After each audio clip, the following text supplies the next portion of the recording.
Semangat pagi sahabat-sahabat. Perkenalkan, nama saya Yani Indrayana. Kembali kita akan melakukan sharing terkait dengan remedial and recovery credit.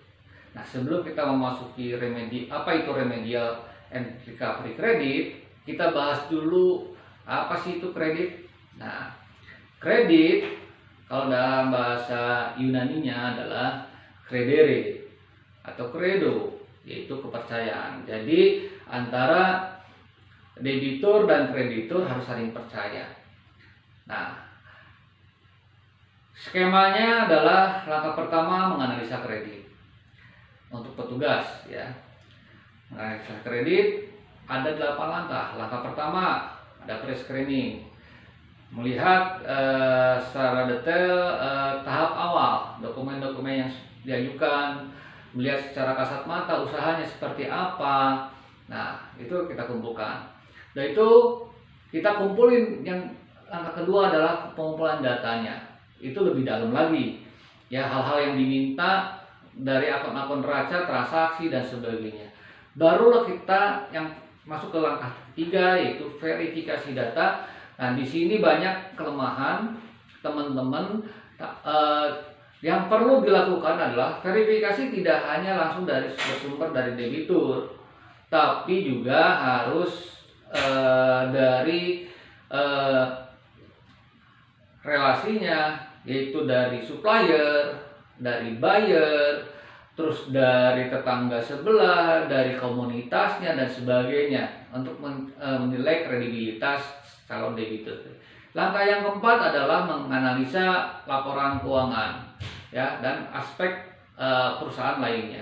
Nah, kita buatkan bagaimana secara neraca ini sehat atau tidak. Ya. Langkah berikutnya yang kelima, penilaian risiko, dan langkah keenam, analisa proyeksi keuangan, dan ketujuh, evaluasi kebutuhan keuangan, dan kedelapan, menetapkan struktur fasilitas. Nah, ini baru ready, baru putusan oleh tim pemutus sesuai dengan risk appetite-nya, apakah disetujui atau tidak. Nah, berikutnya setelah analisa 8 langkahnya, baru kita masuk persetujuan kredit.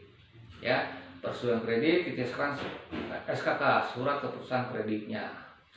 Nah, setelah adanya persetujuan kredit, baru kita lakukan pemantauan debitur. Kalau setelah tanda tangan PK dan sekarang pemantauan debitur, uang ini ditarik untuk apa, dibelanjakan untuk apa. Artinya kita akan nilai dari sisi first way out-nya, jadi dari sisi usahanya. Dan juga kita monitor juga terkait dengan sisi second way out-nya, yaitu jaminan-jaminan kita, jaminan yang diserahkan ke kita, ada perubahan bentuk, disewakan orang lain dan sebagainya. Tahap berikutnya adalah penyelamatan dan penyelesaian kredit. Nah, ini nanti kita bahas 3 pilar agak lebih dalam karena terkait dengan remedial recovery. Nah, jadi sebetulnya dari tahapan skemanya kredit itu setelah analisa persetujuan kredit, pemantauan debitur, nah penyelamatan dan penyelesaian kredit itu ada tahap 4. Nah, ini remedial and recovery-nya berada di langkah keempat di tahap manajemen perkreditan. Oke, implementasinya untuk pemberian kredit tadi tetap kita melakukan 5C, penilaian debitur, dan juga kita masuk ke 3 pilarnya. Pertama, untuk C pertama, karakter, condition, dan capacity. Itu saya grouping masuk ke dalam kredibilitas manajemen. Gimana yang akan dinilai terkait dengan integritas, ya, terus juga kecakapan, terus dengan hasil prestasi dari berbagai kondisi yang dihadapi sesuai dengan pengalaman masa usahanya. Nah, yang berikutnya adalah tentang capital. Itu adalah masalah permodalan, masalah cash flow. Nah, ini dari sisi analisa masuk ke aspek analisa keuangan dan kemampuan membayar kembali. Ini yang akan diukur adalah terkait dengan likuiditas dan profitabilitas. Nah, yang terakhir adalah kolateral atau jaminan. Nah, masuk ke ranah jaminan. Apakah jaminan itu kontrol atau uncontrol? Ya, marketable atau tidak marketable? Itu juga perlu dianalisa. Ya, ini sekilas terkait dengan kredit. Nah, kita lihat dari posisinya, dari sisi lending proses. Pertama memang yang perlu kita ketahui dan pahami adalah terkait dengan memahami borrowing needs, ya, kebutuhan dari calon debitur. Ya, setelah itu baru kita assess resikonya terkait dengan kondisi debitur, terkait dengan kondisi ekonomi, industri, usahanya, bisnis, manajemennya bagaimana, terus juga finansial dan financial structure-nya seperti apa, cash flow-nya seperti apa. Nah, baru kita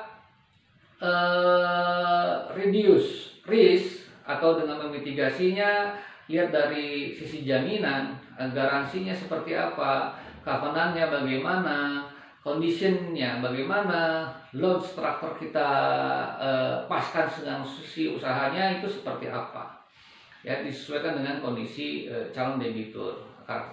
Barulah kita tetapkanlah sisi pricing.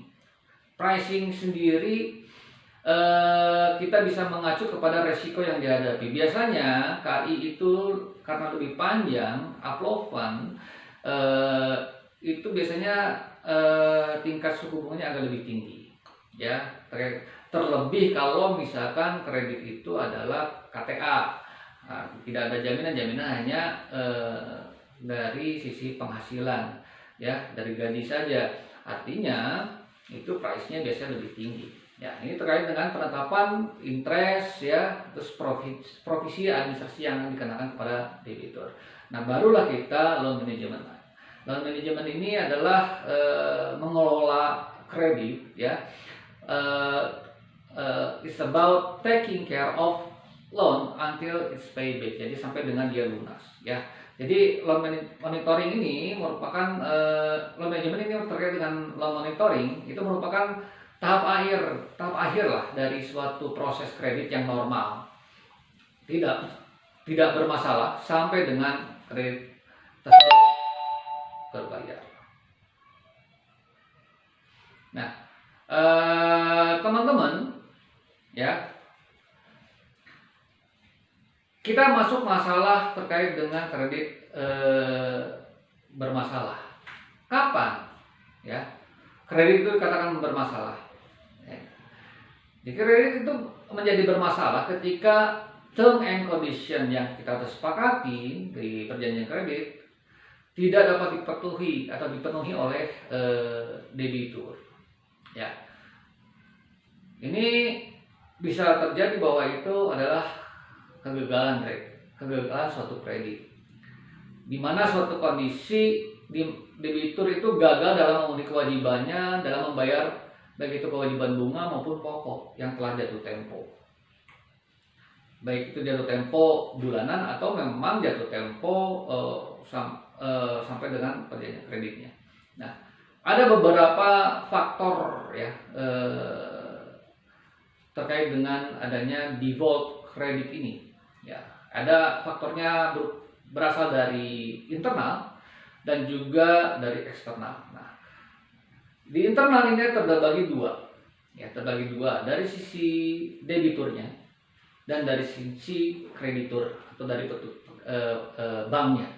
Ya, kalau dari sisi debitur ada mismanagement, biasanya terjadi seperti itu, dan juga data atau dokumen tidak lengkap atau tidak akurat.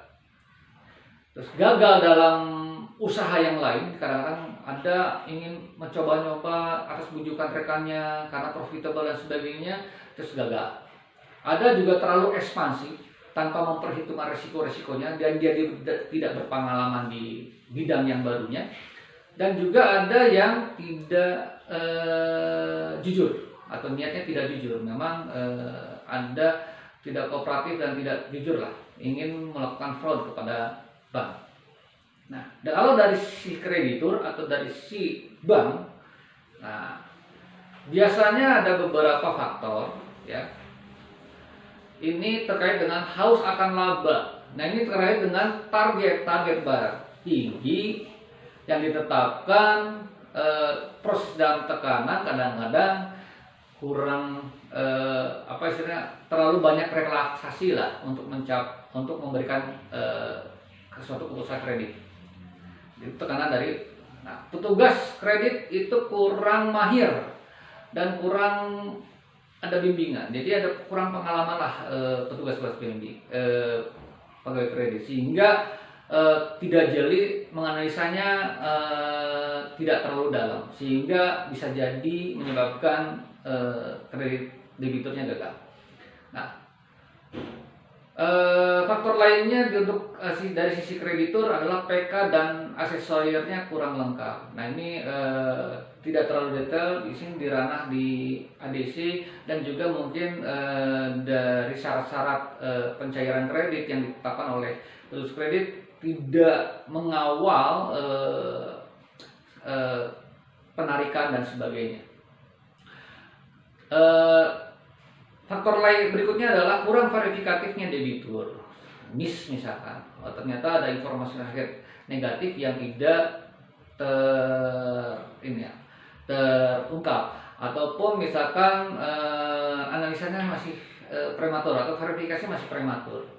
Dia percaya tidak mendalami, dia percaya hanya disodorkan ini loh nomor suppliernya, ini padahal bisa settingan atau bagaimana. Nah, faktor berikutnya adalah untuk sisi kredit konsentrasi pada sektor usaha tertentu. Nah, jadi kadang-kadang petugas itu saya jagonya di bidang perdagangan terus. Nah, kan ada istilah jangan investasi dalam satu keranjang. Jadi ibaratnya jangan satu sektor ekonomi. Makanya di situ kita harus ada warning ya, traffic light terkait ini sektor ini udah full space availability-nya untuk sektor tertentu. Yang faktor berikutnya adalah lemahnya monitoring. Tadi monitoring sudah diungkap, first buyout, second buyout. Jadi setelah ngasih aja, tidak dilihat lagi. Nah, ini juga faktor penyebab. Tidak lihat perkembangannya. Apakah ada penggunaannya sesuai dengan rencana atau memang dialihkan ke yang lain. Nah, udah itu ada self dealing. Di sinilah self dealing ini antara petugas dengan debitur. Nah, ini sini terkait dengan integritas dari petugas ya, ada deal-deal tertentu karena mungkin ada sesuatu yang diterima oleh si petugas setelah itu kredit cair. Nah, ini melakukan fraud untuk di sisi petugasnya. Nah, setelah faktor internal selesai kita bahas dari sisi kreditor dan debitur, baru sektor eksternal ini penyebabnya. Kondisi ekonomi, ya, kondisi industri, perubahan peraturan, persaingan, bencana alam. Nah, sekarang sisi COVID ini memang semua sektor ekonomi terdampak.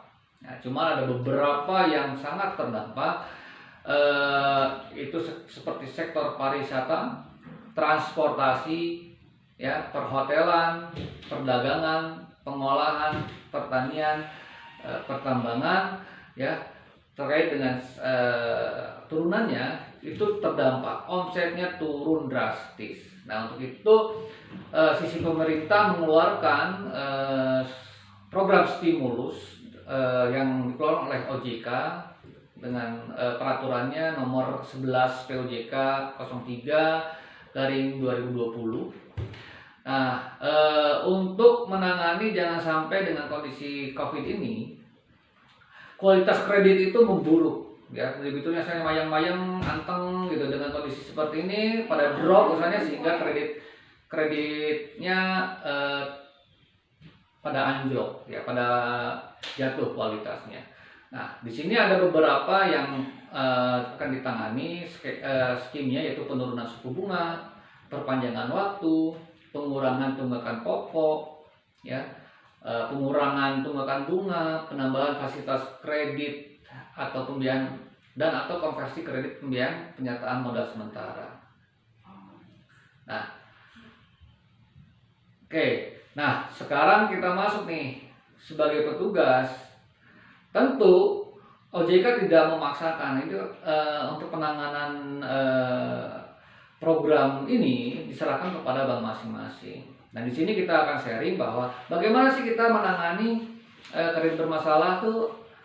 Kriterianya ada 3. Kita akan lihat bagaimana debitur, apakah masih ada usaha nggak, prospek usahanya bagaimana, masih jalan nggak usahanya, ya. Nah, yang kedua adalah kinerjanya bagaimana, selama ini kinerjanya selalu setor nggak, ya. Terus arus kasnya bagus nggak, ya, walaupun ada sedikit penurunan, laba turun, ya, tapi tetap dia ada terus memberikan komitmen kepada bank, berusaha keras untuk memenuhi kewajibannya. Yang ketiga adalah aspek kemampuan membayar. Jadi ada 3 aspek yang harus kita lihat untuk menghandle nasabah bermasalah, untuk kita tangani penyelamatan, yaitu prospek usaha, kinerja debitur, dan kemampuan membayar. Tapi intinya yang paling penting adalah debitur harus kooperatif. Kalau tanpa kooperatif kita susah. Betul nggak?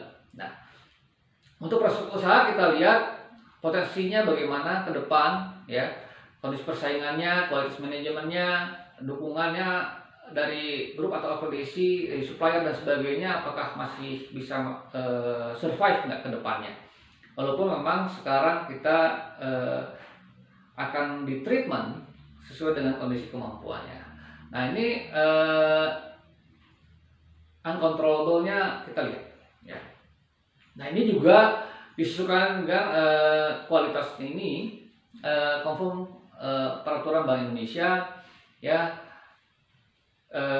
terkait penilaian debitur terkait dengan kualitas kredit, ya, prospek usaha, kinerja, dan kemampuan bayar. Jangan kita lepas dari situ, ya.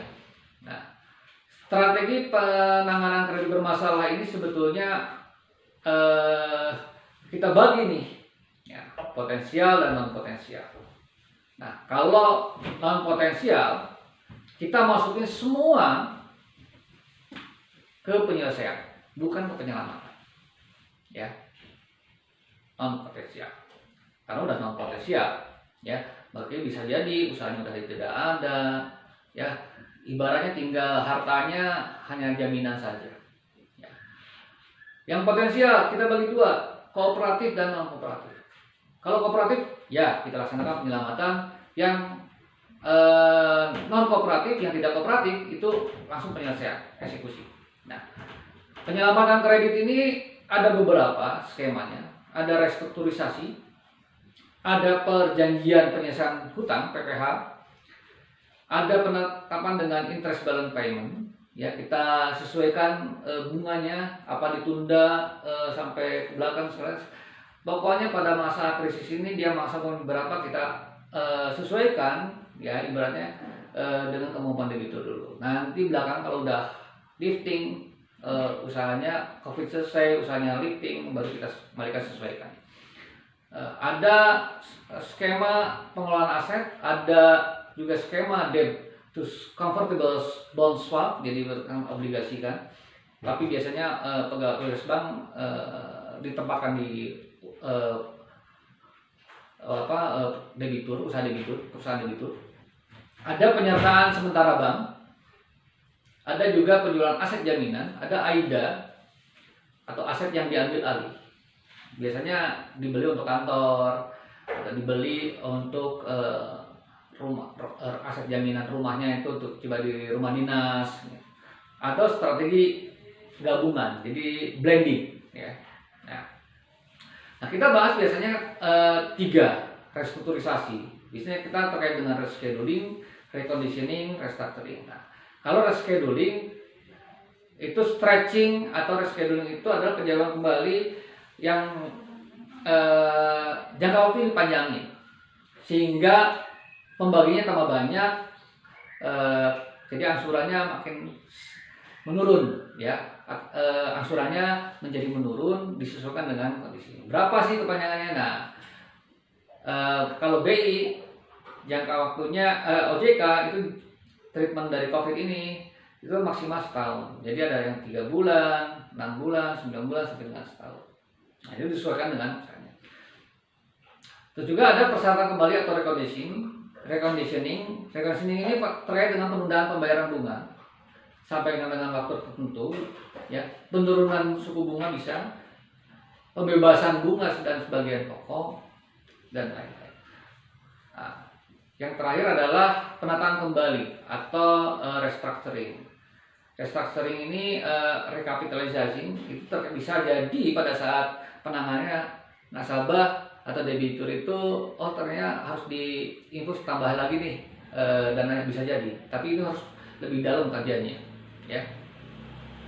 Nah, untuk recovery dan remedial berikutnya adalah penyelesaian. Nah, penyelesaian ini ada berbagai macam, ya, terkait dengan penjualan aset jaminan bisa secara di bawah tangan, ada penebusan, ya, ada juga penyelesaian pinjaman, ya, seperti biasa, ada novasi atau pengalihan, ya, ada eksekusi hak tanggungan, terus rewelan dan sebagainya, ada sistem PKPU, ya, atau kepailitan, ada juga kita minta bantuan JPN atau Jaksa Pengacara Negara, ya, atau PPA atau Pusat Pemulihan Aset kita ini kalau memang ada debitur yang perlu ditangani seperti itu. Ada juga gugatan pengadilan serta ada gugatan secara perdata, yaitu seperti jadi gugatan sederhana bisa pakai, dan juga cesi subrogasi juga kita bisa laksanakan. Nah, mungkin itu yang kita ingin sharingkan. Nah, kita tidak membahas detail di sini. Nah, untuk lebih tahu lebih lanjut terkait dengan detail pembahasan remedial dan recovery, bisa ikuti training saya yang akan nanti di launch oleh vendor-vendor training, ya. Tak lupa saya ucapkan semoga teman-teman hari ini sehat, tetap fokus, tetap optimis. Bagi petugas kredit, tetap konsentrasi di sini. Perlu normal skala prioritas. Tentu teman-teman saat ini disibukkan oleh permintaan debitur, tapi tetap jangan lupa Anda tetap harus meningkatkan kompetensi dan pengetahuan terkait bagaimana menghandling debitur-debitur bermasalah, ya. Ikutlah training saya. Demikian. Assalamualaikum warahmatullahi wabarakatuh.